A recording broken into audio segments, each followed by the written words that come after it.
Johnny. Captain How you Ray, how doing? are you today? Good, good, good. Good to see you, and good to see everybody in the chat already. I tell you. Yeah, absolutely. We definitely want to wish everybody a happy new year. Today is, of course, January the 3rd. It's our first show of the year. Captain Ray and I took last week off. We did too much partying. We got a great show tonight, this afternoon, Ray. I think we got we got some really top-notch guests, and it's going to be a fun day. Yeah, I know. I'm looking forward to it, but I want to wish everybody a happy New Year. 2021 is going to be a great year. I'm making a prediction now. We're going to end up putting COVID behind us, and it's going to be a great year. Right. But let me just welcome in Matt Cundiff. Good to see him in the chat, and Michael from Fly Zone, and Michael Blade is here already. And I'll tell you, it's We got amazing. Brian from TDR. Yep, there's Brian too. How you doing, Brian's Brian? in the house. Hey, Brian. Eat more possum is here. I see that. Eat more possum. Yeah. Thanks for coming in.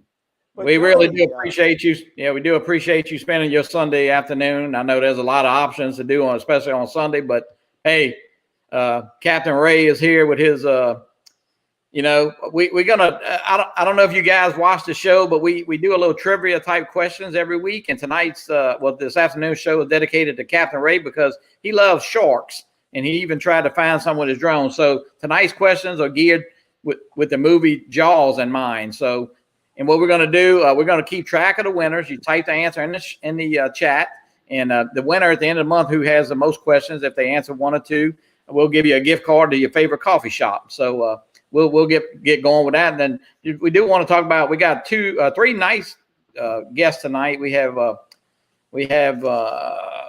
Mike Roche of Mike Roche Media, Dr. Ted Bohlman, and of course Marcus Crawford of Idaho Quadcoptor. And so, Ray, what do you think about that lineup for the day? Well, don't get much better. I'll tell you that right now. We're going to have a good time. I'm sure we're going to have fun. The show's Fly for Fun, and that's what we try to do here on Fly for Fun. But I just want to tell you guys, I went this morning and met Matt Cundiff. He's in the chat, and him and I got in a couple of flights down in Fort Lauderdale.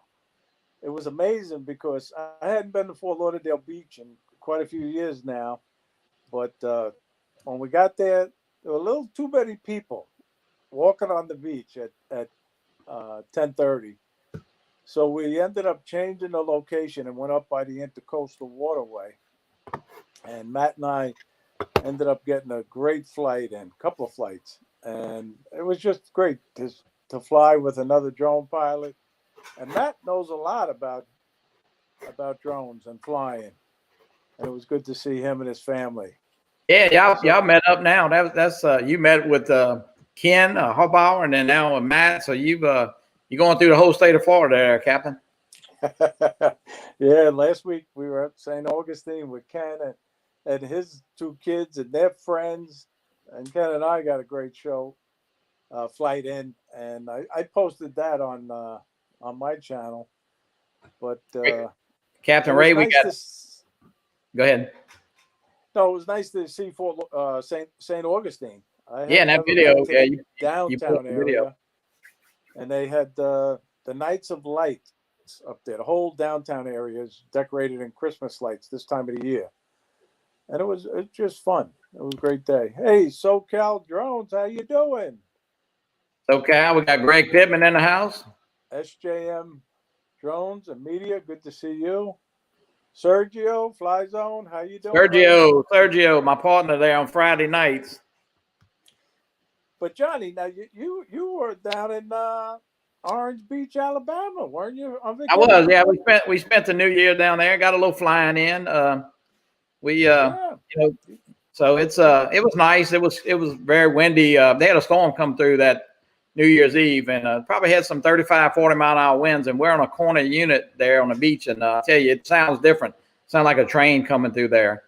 But hey, Ray, you posted a couple of nice videos. I did, yeah. What, you going to show us one? Or we might show one a little bit later. I'll pull one up. But let's. I'll tell you what. Maybe this first question. Let's do this first trivia question, guys. It's going to pop up down there, scrolling across, and it's if you know about the movie Jaws, hey, try to get this answer, and we'll keep track of it at the end of the month. If you get who's got the most, we're going to give a little gift card there to your favorite coffee shop. And here's the question. And that's a pretty easy question. Chief of Police. Yep. Awesome. Right. Chat here. We'll see who gets it in the chat. We got Mike B, the Drone Ranger is in. Mike actually won a Echo Dot there that we gave away. And he just said he got the dot. And yeah. And we'll keep going. I'll tell you what, Ray, let's bring our first guest in. Mike Roche is sitting in the back room in a prop room there. We don't have a green room. We call it a prop room. And we've talked a little bit before the show to get him going. So we're going to bring Mike in and let him tell his story. SoCal is close. Roy Scheider, he played the he played it. All right, let's welcome in Mike Roche. Hello, guys. Hey, Mike. Hey, John. Hey, Ray. Good to see you. Getting part of the name. We really want the whole name, though. I think Mike D's got it again. Oh, Brody. Yeah, he's got it. Congratulations, Mike B. I got your address. But we'll keep track of that for the month. All right, we want to welcome in Mike Roche. Mike Roche channel is Mike Roche Media, right, Mike? And you tell us all about you. That's what our channel's about, and we just want to hear your story. The floor is yours. Okay, well, I'm up here in Syracuse, New York, and I'm watching it snow right now out the window, just lightly, so it's actually kind of pretty. A lot of guys in the chat know me or know of me, and I just call myself Mike Roche Media to separate from all the other Mike Roaches on YouTube. But just an amateur guy who got into the drone thing when the first Mavic came out, the Mavic Pro, in late 2016. I saw a video on that and ordered it right away. And then if you remember, it took forever for them to ship when the first Mavics came out. And so really didn't get into much flying until spring 2017 and started making some videos and that kind of thing. And it's just a blast because, it's a flying camera, either for photographs or video. And then 2018 and 19 kind of hit my stride there, really, really good. And in this past summer, even with the virus going around, I went up to the Adirondacks 4 different times total, and several other little outings and all that. So I enjoy it, and I love doing the live streams. My first live stream was a little over a year ago on Mitch's Old Guy in a Drone. And I was on there with Philly Mike and iSpike. And if you know those two, you're talking a couple of personalities to be on with there. Yeah, I bet. Yeah. So Mike, you like to film a lot of landscape in the park there and stuff Yeah, and mostly landscape stuff and a little bit of cityscape. I did one video way back where I used the music from the opening of The Sopranos and tried to copy the opening of The Sopranos with some drone footage and stuff. So I like flying in the city also, but that's with remote ID that might become very limited very soon. Yeah, we'll talk a little bit about that at the end of the show and after Marcus gets in here. And I know, he's did a little thing on it, but yeah, that's a big topic this week. Yeah. So Mike, and how many drones do you have? And when? I crashed 2 Mavic Pros this summer, Mavic 2s, and ruined them. And so I've been through a few drones. How did you ruin them, if you don't mind us asking? One of them, in June, I went up to the Adirondacks again and got ready to take off, and I was in a little village, and like a dummy, I went straight up. I got distracted and hit some telephone wires, and the thing came down, and it was mostly fine, but one of the motors is seized up. So there's crash number 1 with the ruined drone. And then crash number 2 this summer. I was doing one more flight. It's always that one more flight, right? And at this lake called Racket Lake, which is up in the central Adirondacks. And I thought I was high enough. I went to go out over the water, and I clipped the electric wire again and watched it plop into the lake. And it was like, no, you know. And they come out of nowhere sometimes. And I don't normally, I fly pretty well. I try to be safe, but I just made a stupid mistake. But I did add great footage on there, and I got a scuba diver to go up a week later and found the drone. Really? And they got the memory card out of it. And most of the footage on the card was fine, sitting underwater for a week. That's unbelievable. That's a great story, Mike. It's right. It's unbelievable the guy found it, because we knew where it hit the water within a few feet, but there's a little bit of a current, and it's real dark. So I think the guy told me it took 45 minutes of looking around, but when I pulled up there, he was already dry, and he's like, "I found your drone for you, no problem." So that's pretty great. It really is. Great story. So how long have you been flying? How long have you been flying? Since late 2016. Like a lot of us, you hear about drones and all this stuff, but until you get a hold of one and touch one. And I had somebody come and film my house just for the heck of it, and he let me take the sticks, and I was like, boy, I could do this.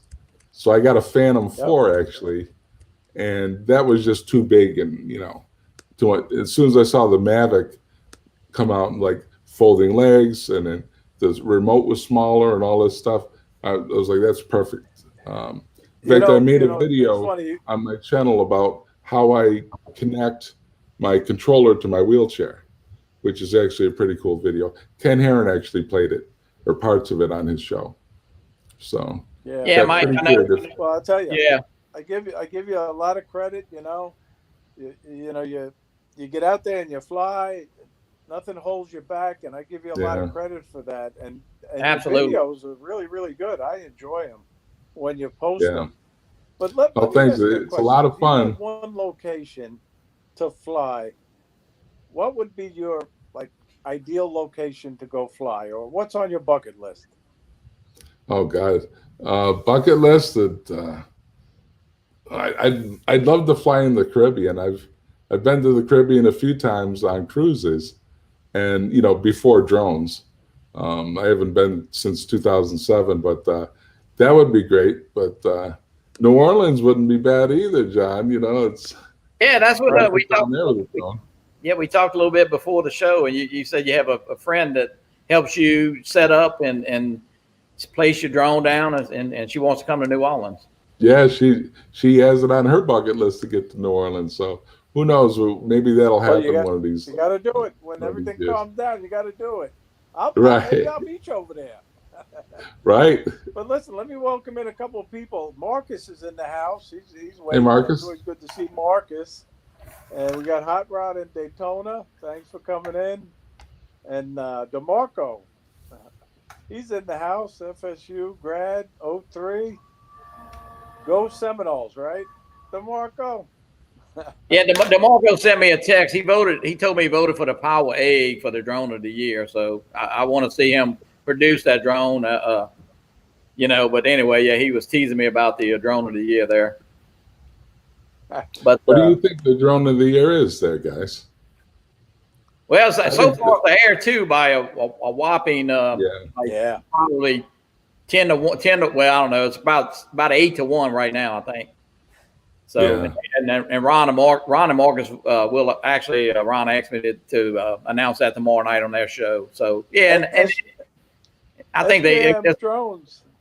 He said he flew in the Dominican and St. Lucia. St. Lucia, no issues at all. Oh, the golden egg, DeMarco says. I'm sorry, DeMarco.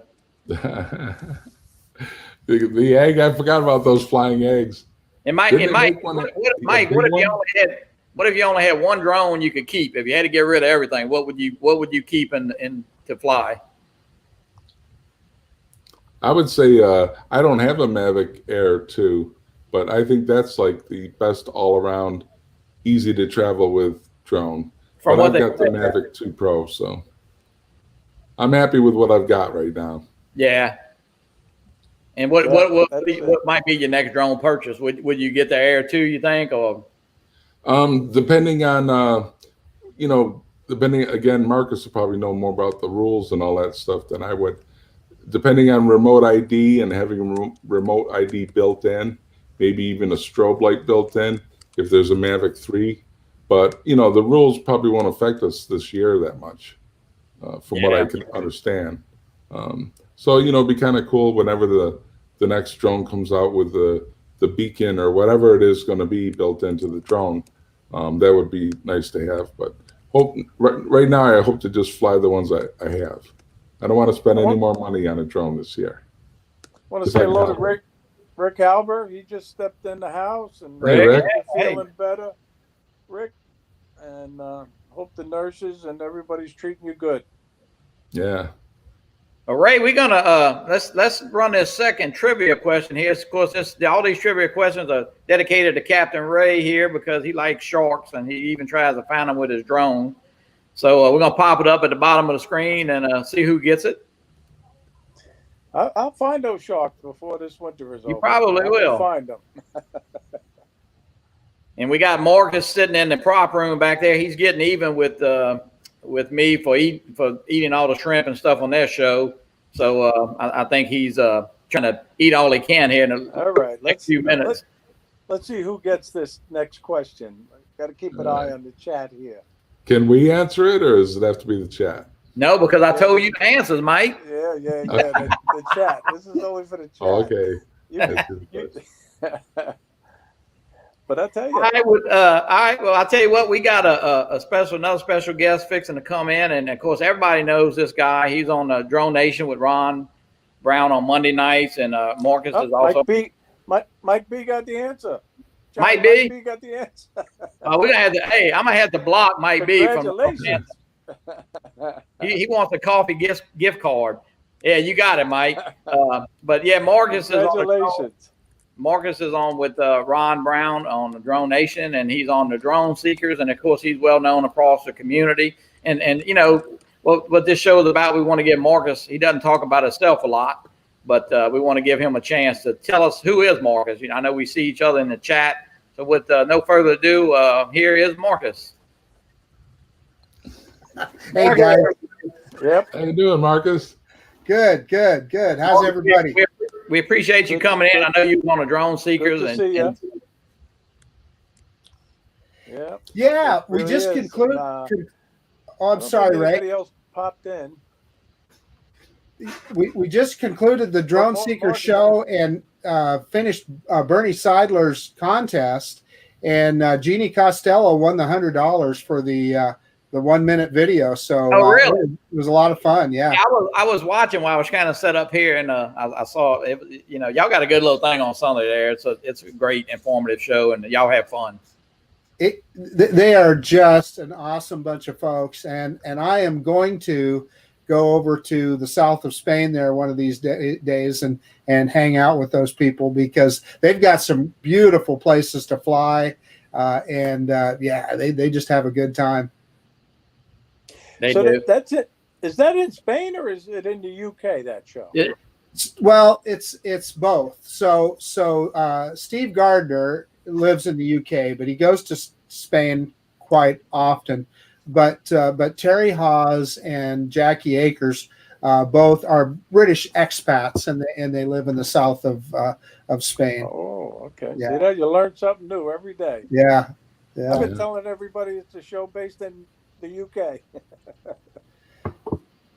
Well, Marcus, I know you haven't been on, and I know you've been in the chat a few times, and our show is relatively new, but we know you're on a lot of shows, and but tell us about Idaho Quadcopter, how you got started, and I know it's hard to talk on about yourself in your show, but hey, you got the floor here, so tell us all about Marcus. Well, thank you, Johnny. I appreciate it. So my channel started out, it was a different name. It was called Idaho Sledhead. And why would it be called Idaho Sledhead because I live in Idaho and we have a little snow up in the mountains, and I used to snowmobile a lot. And a snowmobiler is called a sledhead, right? Sledhead. Okay.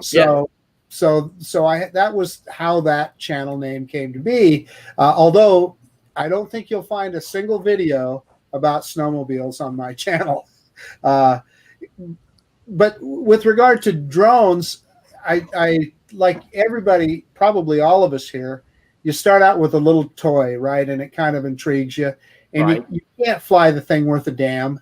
But you fool around with it a little bit. And I was typical of most guys, you know. I thought, well, the bigger drone, the better, right? So I bought this JJRC toy drone, big thing, and holy cow, it spent more time on its lid than it did up in the air.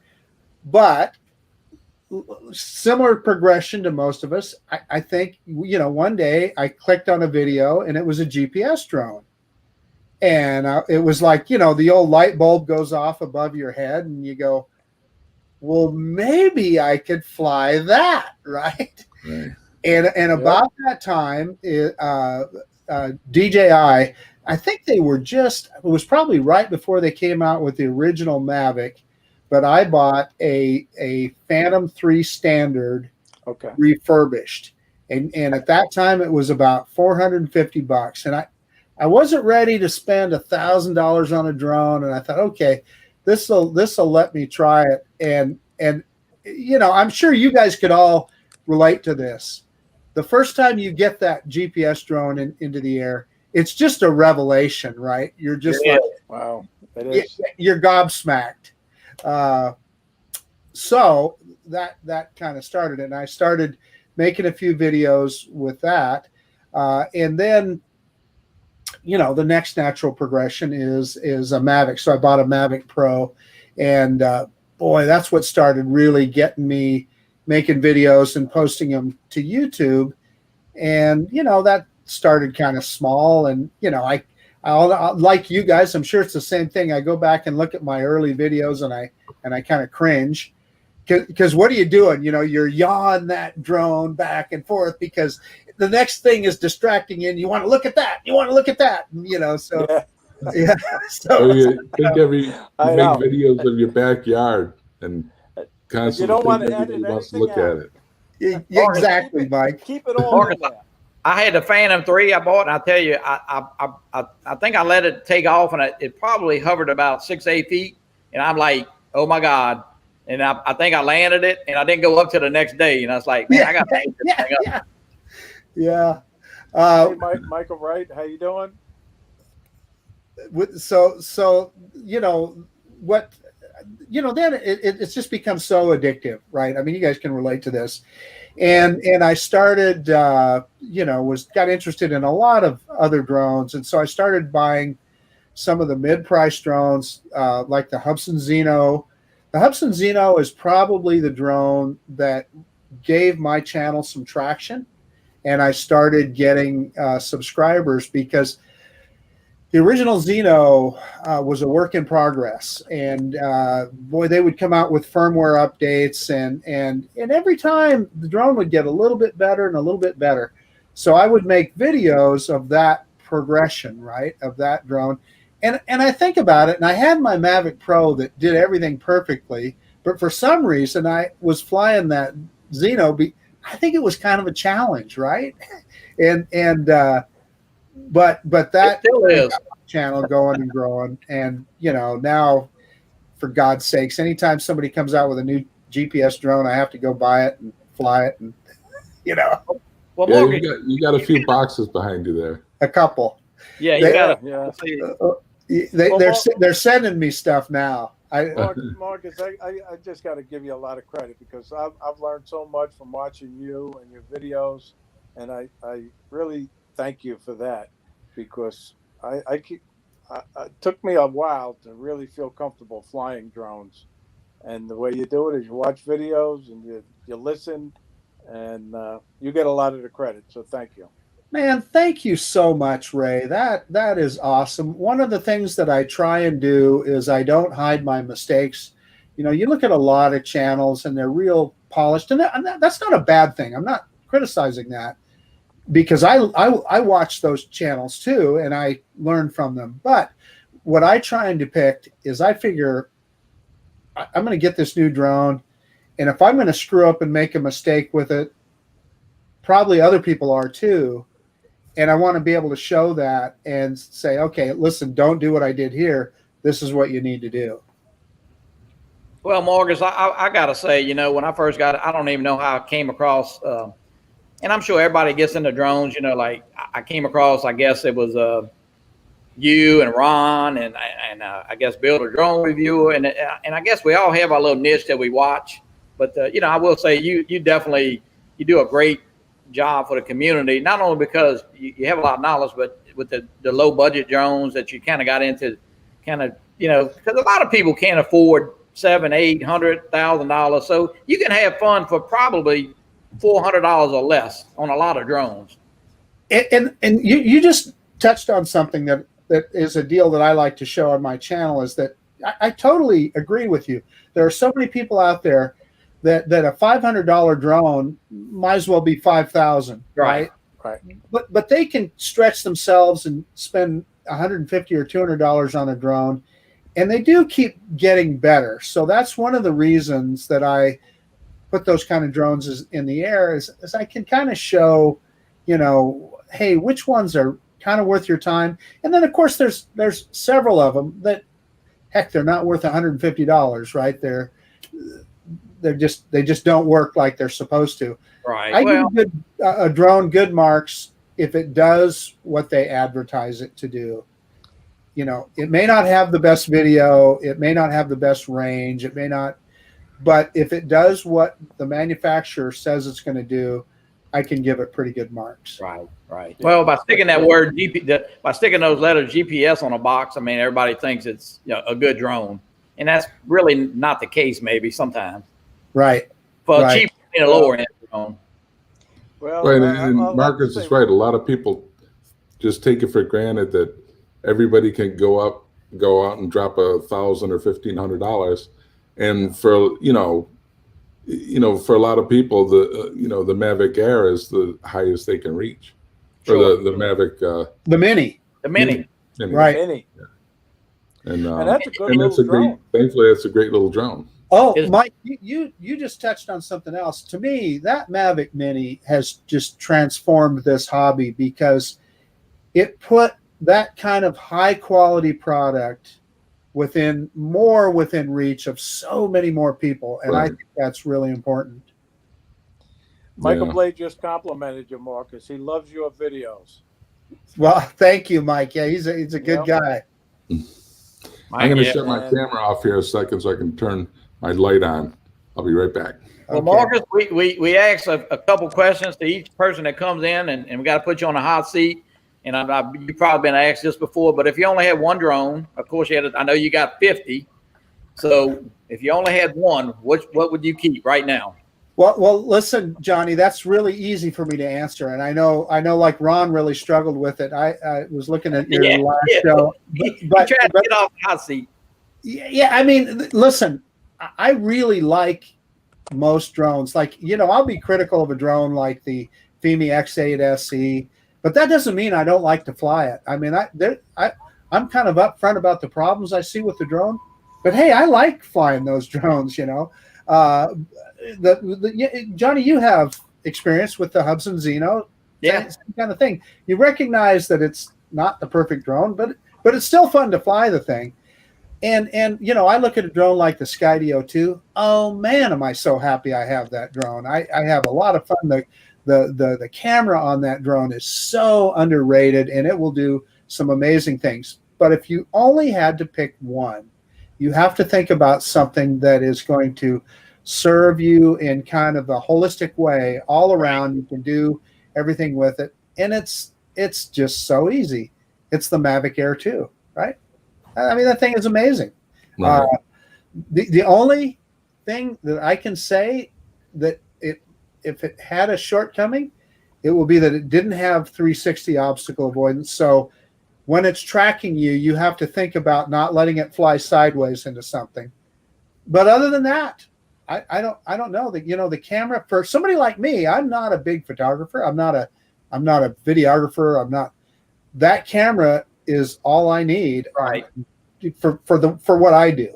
Yeah, So, well, I kind of figured you might say that, but and then the next question, of course, if you had a location to fly, of course, you got a great location, and we talked about, I think everybody envies everybody else's location. But if you had, what's another place you might want to fly that you hadn't got a chance to yet?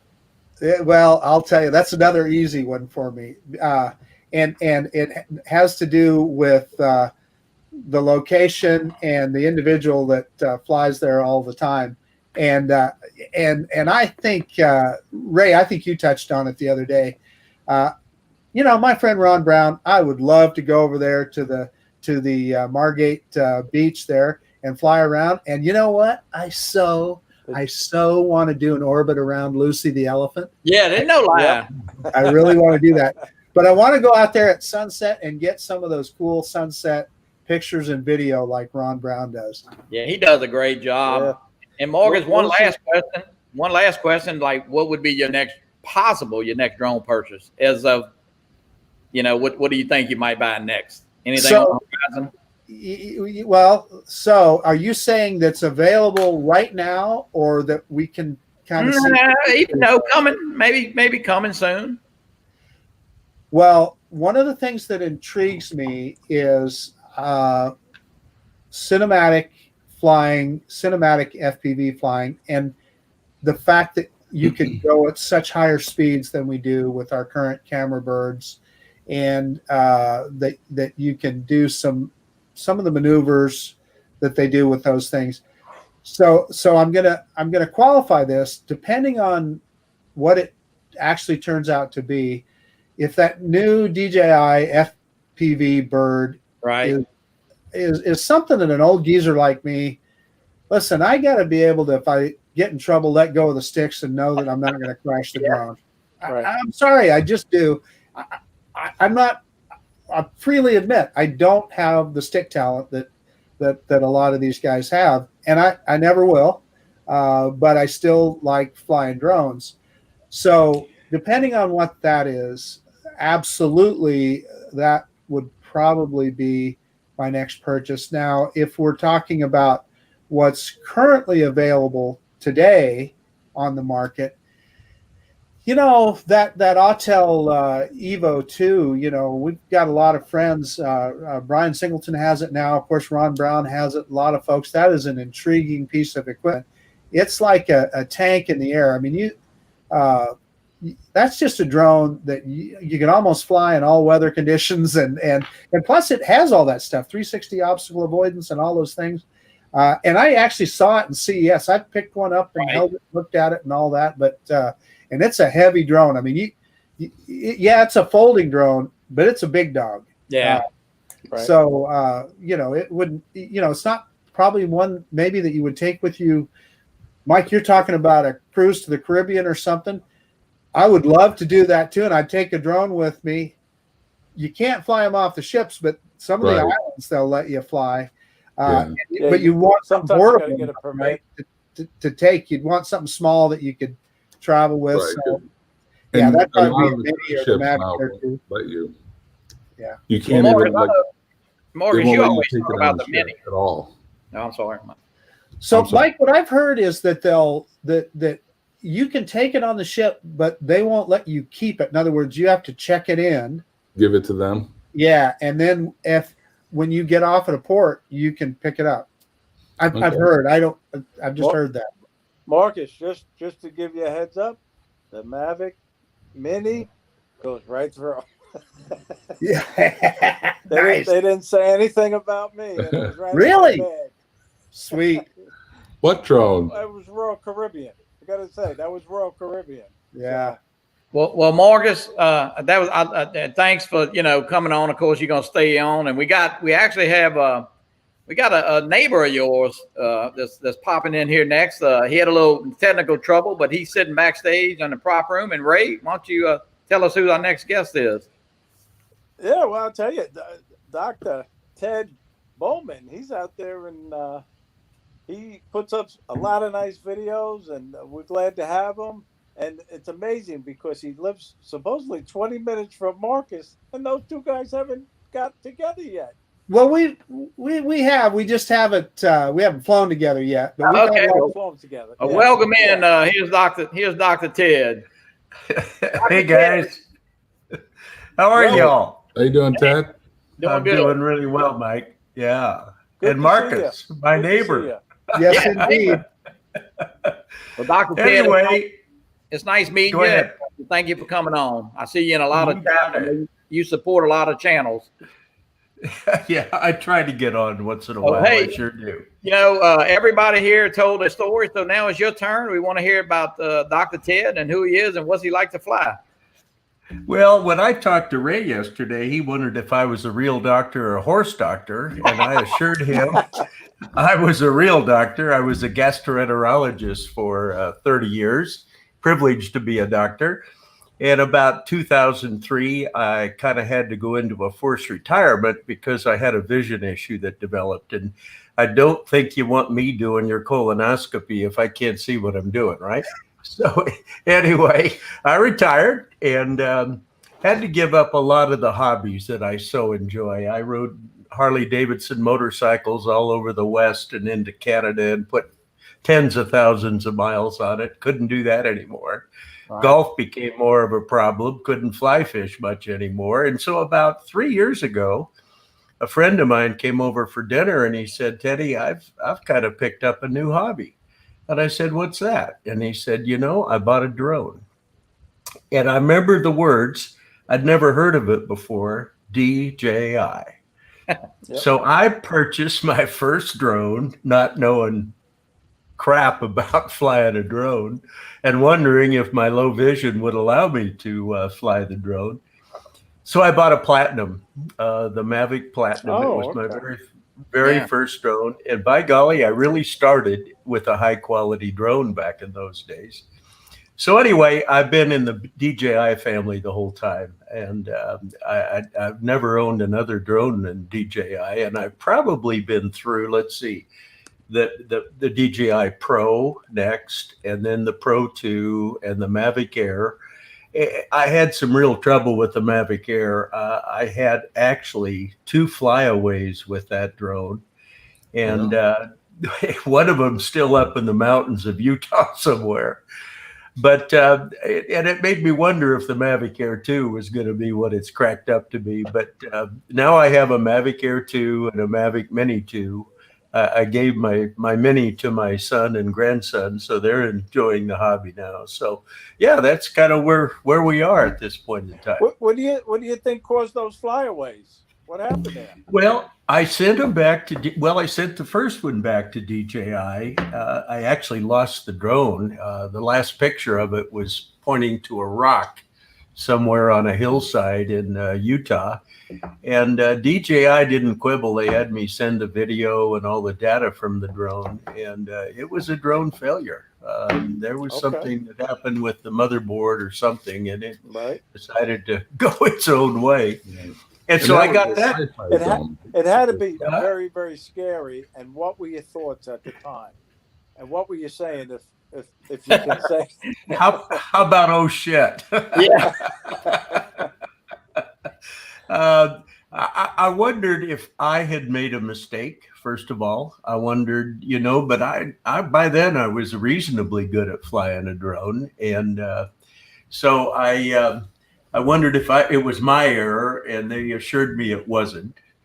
But then they sent me back the replacement, and I put it out on my yard. I did the software updates and the firmware updates and calibrated everything and put it up in the air, and the darn thing decided to fly right into a tree without any manipulation on my part. They sent me a second Mavic Air, so no question. These are 2 good stories, Ted, and people are learning from this experience. Well, sounds like a controller issue.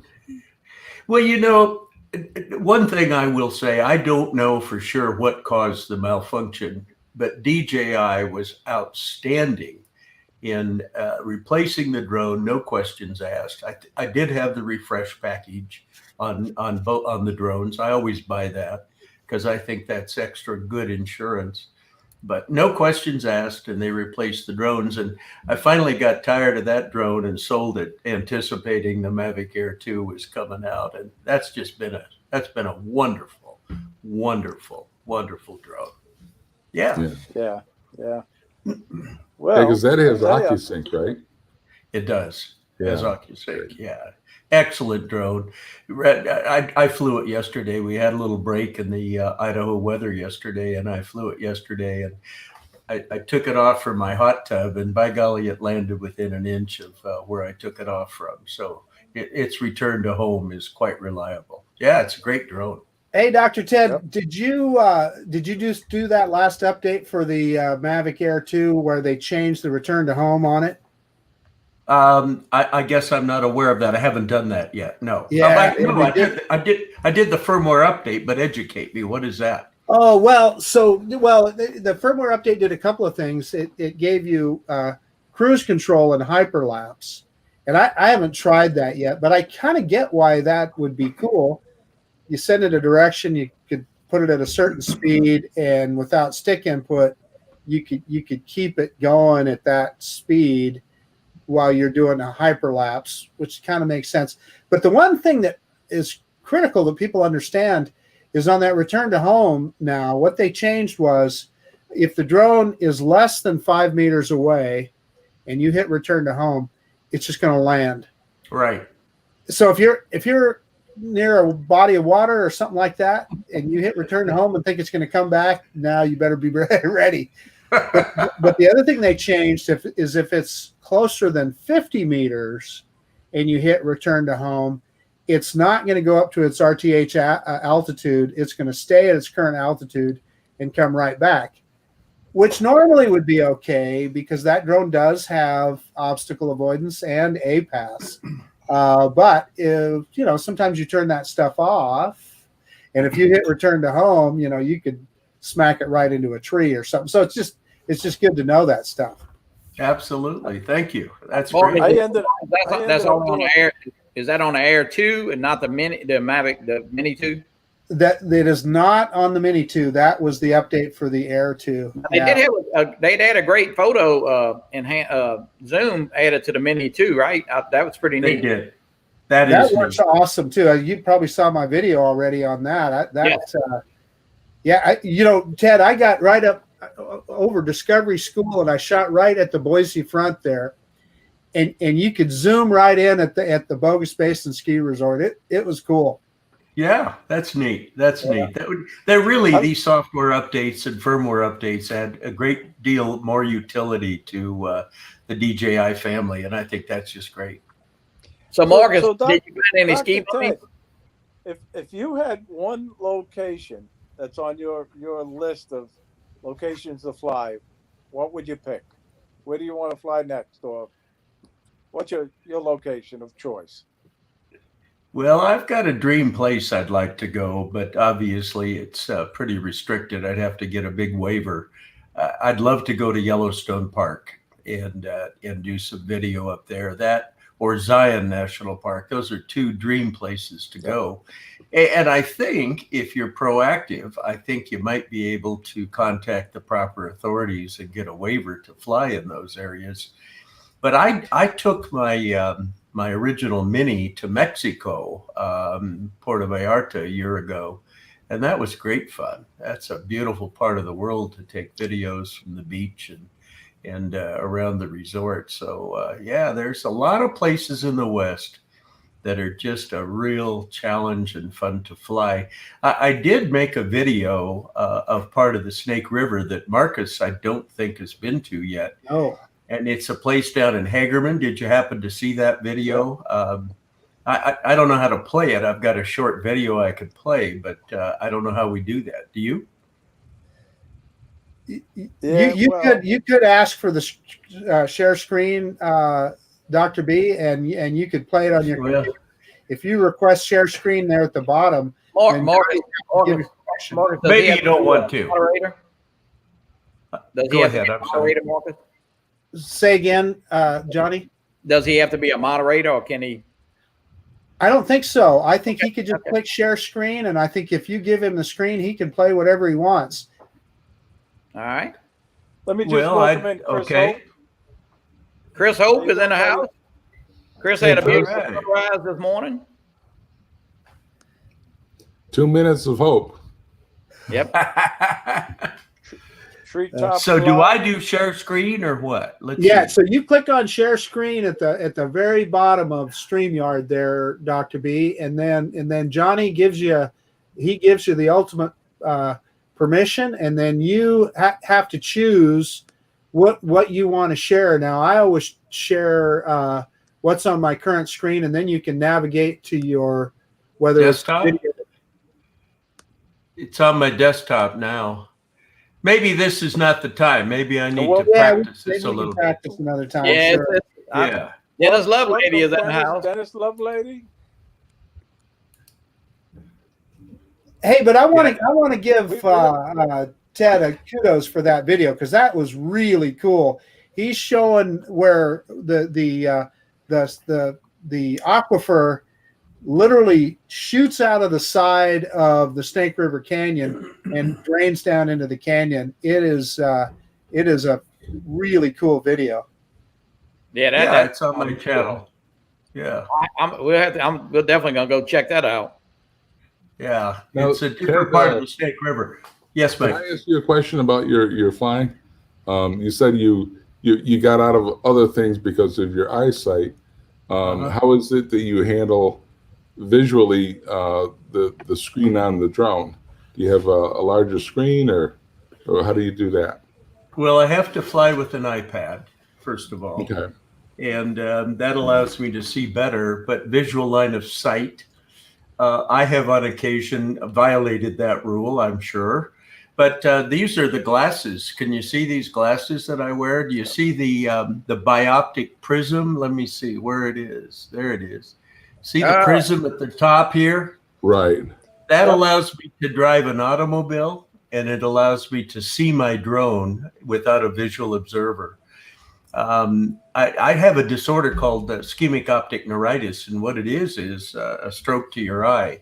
The optic artery has a little stroke, and then the nerve dies in those segments. And so I have pie-shaped pieces in my eyes that are blind and will never come back. But that's not a deterrent to having fun and flying drones. That's amazing, Doc.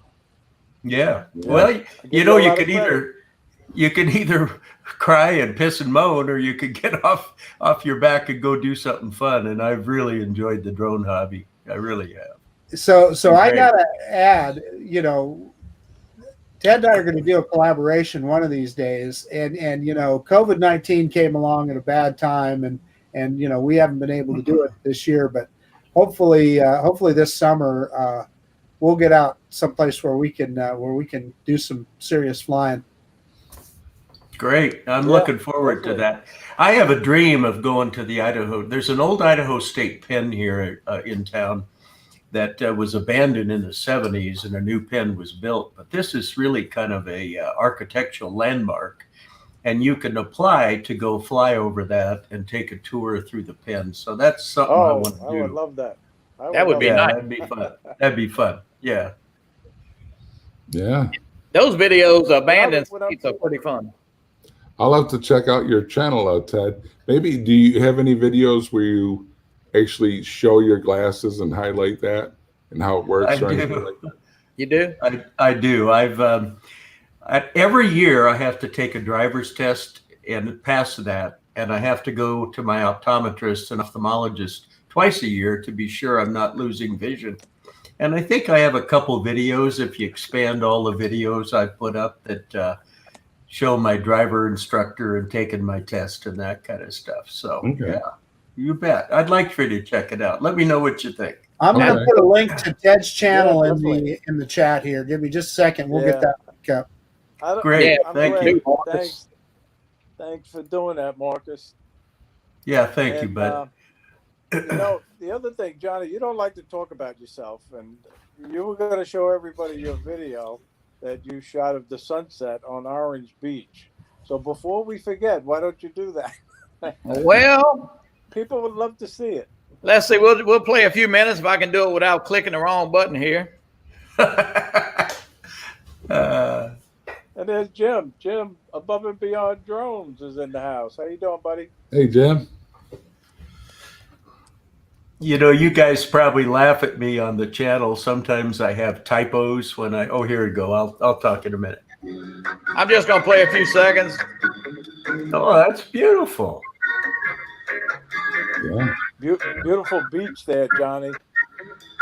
Gorgeous. It was nice. It was a great Happy New Year there on the beach. And you're flying the Mini 2, right? The Mini 2, yeah. Who could ever get tired of sunset photos? Oh, Just man. awesome. Just awesome. So that's down on the Gulf Coast of Louisiana, Orange Beach, Alabama. by Alabama. Yes. Alabama. Wow. That's Johnny's second home. That's his vacation home. Wait a minute. What did you Is that He Captain gets Ray? everywhere. He says he's been up to the Adirondacks also. Yeah. So, yeah, he's I been got to all ask over a the question. I got to ask a question to you guys. Johnny, what'd you do for a living? I know Ray was a detective, and I know what Marcus did, but what did you do for a living? Well, and you and Mike. I was a firefighter out of high school for about 8 years, and then I went into the meat cutting business for Winn-Dixie. I was a market manager, and then I've been doing real estate for the last 25 years. Good for you. And Mike? And when I grow up, I want to be Captain Ray. Lounging in Florida. Yeah, I hear you. I just pretty much sell nickel bags of weed to teenagers in the neighborhood. Attaboy. There's a detective to your left, Mike. No, I'm disabled. I'm a quadriplegic and been a quadriplegic for 42 years. And but I did work. Yeah.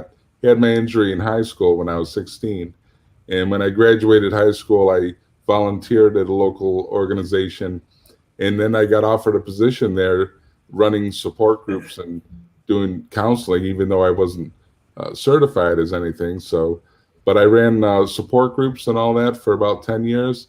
And then I left there and then got involved with a lot of public speaking for about 10 more years in local high schools, middle schools about spinal cord injury prevention and brain injury prevention as well. As you know more than anyone, Ted, you can break your arm and it'll heal up, but you get a spinal cord injury or a brain injury and that's not going to get better, at least not yet. So. Yeah.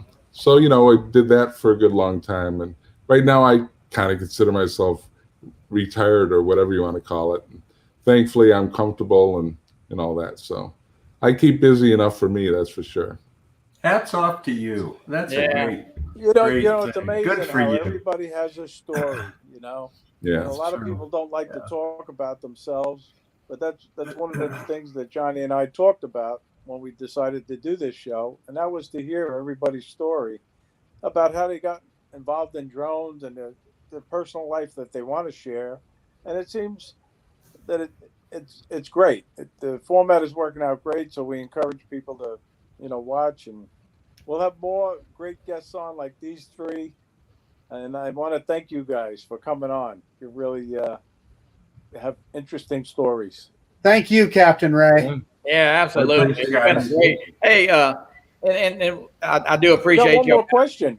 Don't we got one more question? He does have a question. Yeah, Dr. Ted, if you only had one drone, what would it be? If you only could keep it. That's a no-brainer, Johnny. The Mavic Air 2. That's the Cadillac of drones, as far as I'm concerned. We gotta have to toss that question out, Ray. I mean, that's everybody. But hey, while we got a second here, we're gonna put the final trivia question up, and there's only one guy on this panel that could afford this answer to this question, but I'm not going to say who it is. It's not me. There's only one. Just to let you know, we're keeping track of. I remember that. And Marcus, no show would be complete. At the end of the month, you're going to win a gift card. Marcus, no show would be complete with we'll final and do a little talking about remote ID. And of course, I know it's It's been talked about on every show. So, I know you did a little segment on it. So I mean, now that we've had a few days to digest it and kind of, talk about it, what are you feeling today as of a week ago almost? Listen, I was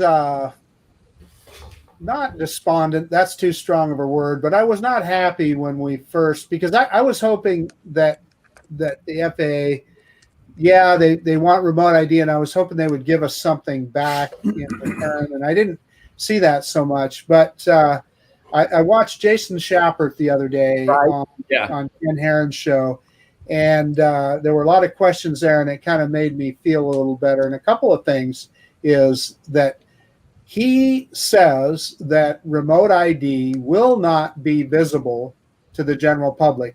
Only the authorities are going to be able to see that, which I'm absolutely fine with. I got no issue with that whatsoever. But what I don't want is, if I'm at Heroes Park in Meridian. I don't mean to interrupt. I'm sorry, Marcus, but Mike B won the final trivia question. Mike B he's getting blocked. Congratulations, Mike B. He got all three of them, didn't he? He must have Alexa and Siri and who else is the Google? And Google. Yeah. Congratulations, Mike. Go ahead, Marcus. I'm sorry. No, it's okay.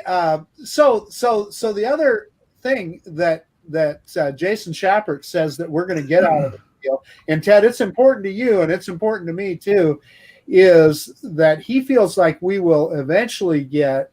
I'm quite sure you'll have to have your Part 107, but you will be able to fly beyond visual line of sight.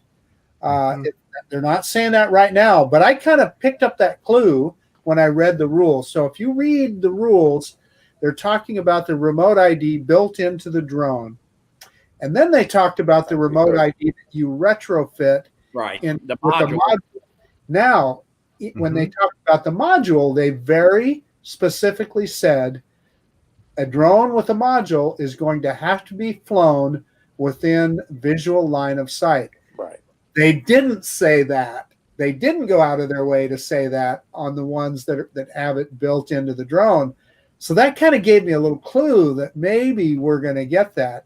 And Jason Shapert, while he couldn't say that definitively, he had contacts within the FAA, and he says that he feels like that's how it's going to go, and that'll be huge, right? That's going to be a big deal.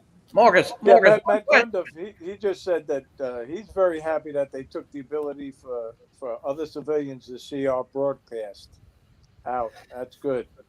Yeah, Marcus. One question I have about it is: say you get a module or it's built into the drone, how far will that signal travel? How powerful will that radio frequency or whatever it is will go? Be a mile or 100 yards? I mean, who knows?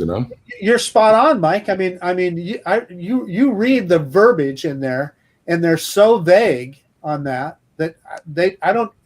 why didn't they specify that? Hey, it has to transmit, can be received for 2 miles or whatever. They don't specify that in the rules. So I don't know. That's the $6 million question. Chris Wedgeworth, he's bringing up a good point. Mavic Air 2, does it have the remote ID built in it?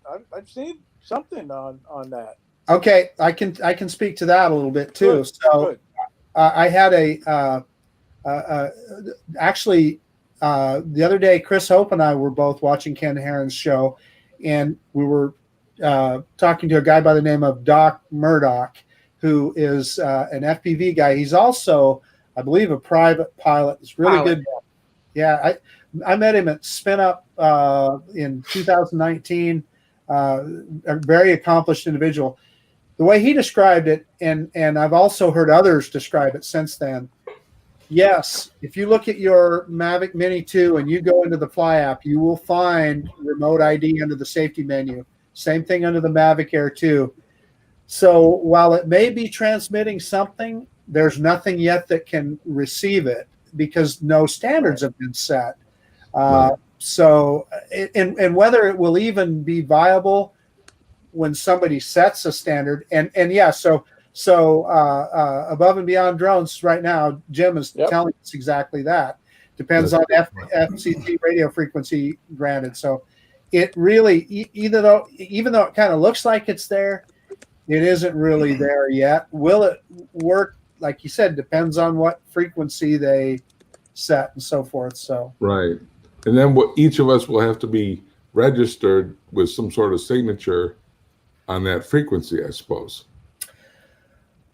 So my understanding is you'll be able to have one tail number, but you'll have to put, if you've got multiple drones, they think, and this is all vague yet too, it would be the serial number of each of those drones would be attached to that module, so that they could, I guess, when it will broadcast that identification number, serial number, and that's how you could know what you were flying. The other thing that's worth talking about is, and I was concerned about this, and really it's only a concern if you're doing something you shouldn't be, really, honestly.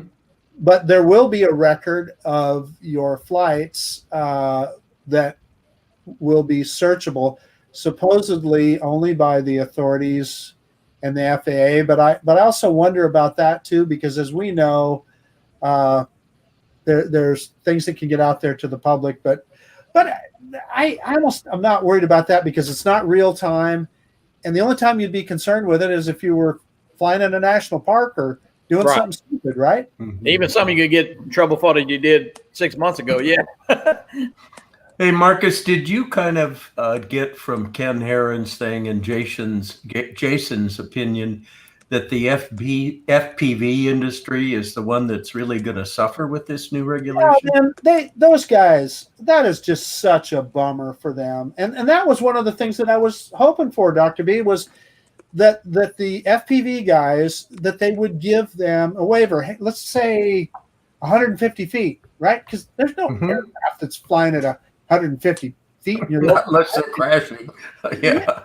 Unless, your drone is the least problems if they are. and let those guys do what they do best. It is distressing. I still wonder if they won't come up with some kind of way for those. And plus the ones that they build themselves, they can add a module to it.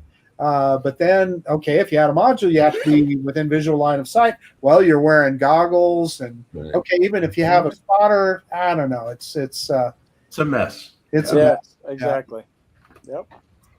Marcus, think positive. 2021 is going to be a great year. That's all I'm saying. That's right, Ray. All right, let's hope so. That's right. Let's hope it's right. Marcus, one question I had was the 107. The way I read it at first, I thought everybody was thinking you could take the test online, but is that only for a renewal test? So that's what I understand now currently too, Johnny, is that online thing, like you, when I first read it, I thought, oh, this is cool. Right. Take the initial online, but you can't. I think the way Jason Schapper was explaining it, you do still have to take the initial test at PSI, I believe is the name of the company. And Dr. B will attest to you. Try and get an appointment. It's not easy. And then all your mine's scheduled, Marcus, on the 16th of January. I finally got in. Oh, actually, good. It's the 12th of January. So I'm prepping for it. Good luck. Have you been studying up, Ted?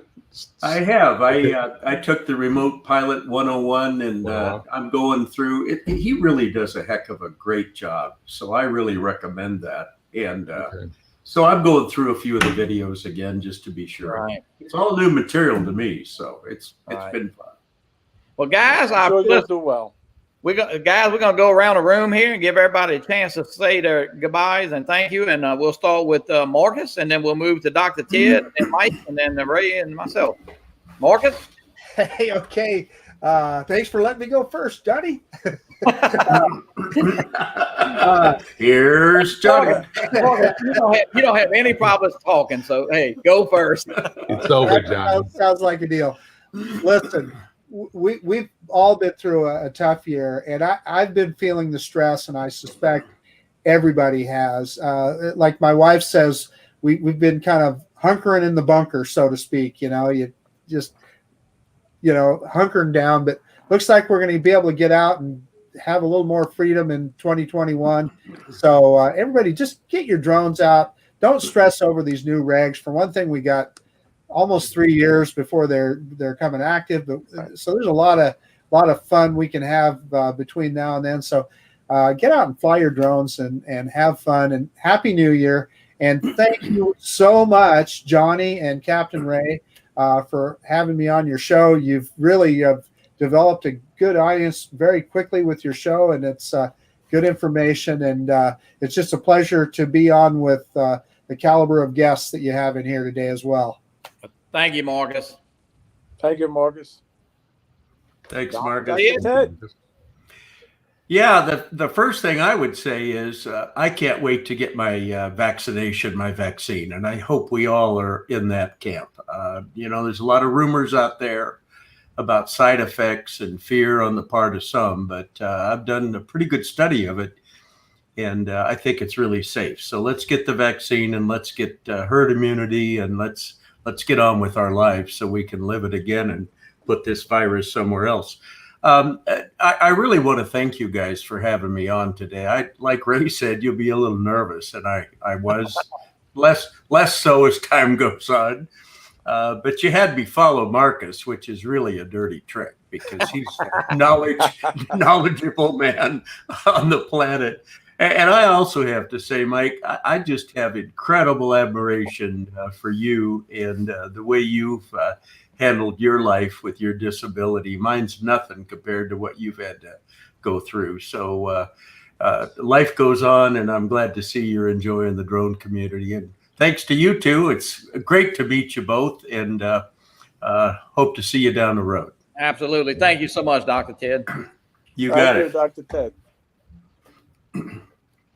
And hey, Dr. Ted, I got to tell you a quick story. Mike Roche there, when we're talking pre-show, he said, "You can call me doctor too." And I was like, "I really?" So, man, he goes, he said, "I'm only not a doctor, about 12 years of medical school." So, well, let me tell you one little quick story. I had a number of patients. Remember, I was a gastroenterologist, and my patients affectionately called me Dr. Bohlman, Bowel. So, don't call me Dr. Ted anymore. I'm just Ted. So kind of like the Seinfeld episode with the ass man. Yeah. Yep. Yeah. Well, I tell you, Mike. Mike, we're glad to have you, and thank you. It's great to be here. I really do appreciate the invitation through you, Ray and John, for having me on. I finally, after a year now or so, feel fairly comfortable doing these live streams and stuff. And it's always, I like watching videos, but it's once in a while good to have the camaraderie, because I don't know many people here locally who fly, and traveling is not that easy for me. So it's nice to get together in this way. And Ted, thanks for the compliment about flying and everything, but I'm very fortunate that I have the financial ability to get drones and all that stuff, and also good people to help me out when I do need it, and all that. But I love photography, and the camera can get to places that I can't get. And so I like to do still photography as well. So the drones, I kind of vicariously can get back into the woods where I can't hike back into. So I really love that aspect of the drones. So, but it's been great to be on with you guys. Thank you, Mike. Thanks for coming on. I enjoy your videos, watching them. And Marcus, good to meet you. I've watching you for quite a while now. And Dr. Ted, I'll definitely get your channel and make sure I have your channel too, Johnny. And before I forget, everybody in the chat, support everybody, and subscribe to the channels, check them out. Most everybody is very good at what they do, so enjoy them, and don't forget to subscribe. Marcus, you can put Dr. Ted's link. I made you a moderator, so I put it in 3 times. Oh, well, I don't know. And what's Mike's channel? I there got it is. Okay. It showed up. It's up. Good. Well, listen, guys, I want to say thank you to everybody that came in, and it's been a great show. And support everybody's channel and their there's some great shows on there, and I know we really appreciate you spending your Sunday afternoon with us. There's a lot of shows to pick from, and it's a great day. We had some great guests, and I want to thank everybody and let's move forward past all this. And we got some shows that we always give a little pitch to. On Monday, you got Drone Nation with Marcus and Ron. Tomorrow night, we got the Drone of the Year. We'll announce that, which I don't really know if we have to announce it, but we will. Hey, now stop right there, Johnny. You are the official election canvasser of the Drone Nation live show.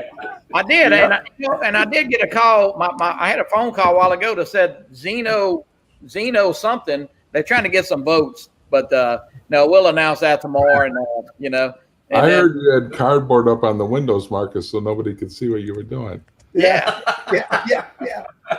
But Monday we got Drone Nation. On Tuesday we got Bill the Drone Reviewer on his show. Wednesday, of course, Drone Therapy on with Bill Thomas and John Coopy.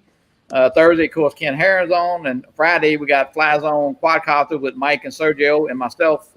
This past week at the beach, I had technical difficulties and got booted off, but it was a great show, a little New Year show there. And next week we got Paul Davis, the drone bum, and John Coopy, Marcus's buddy there, FPV. He's going to teach Marcus how to fly FPV.